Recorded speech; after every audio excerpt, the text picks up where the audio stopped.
The last question is going to Martin. And please, Martin, I would like you to answer this question in a way that they will learn. We will all learn. I know you very well. In a way that they will learn.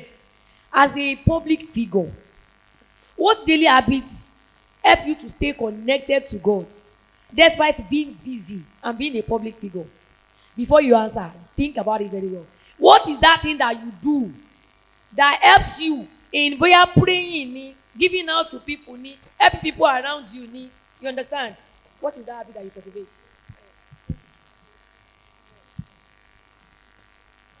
Um, I myself, I am very, very spiritual because I don't joke with myself out. Tí n bá kírun ní táìmì gan, kí n tó sùn, kódà kí n tó sùn, even if I'm sleeping by 11, I'm going to pray, like observe my solar, the one I've missed, because Ọlọ́run ò dáṣe nírun o. Ọlọ́run ò dáṣe nírun, gbèsè ni. Wàá rẹ̀ san, ó wá kù sọ́wọ́ Ọlọ́run tó bá máa gbà á or not. So I observe my solar.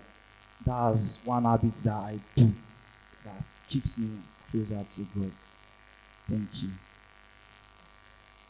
Again,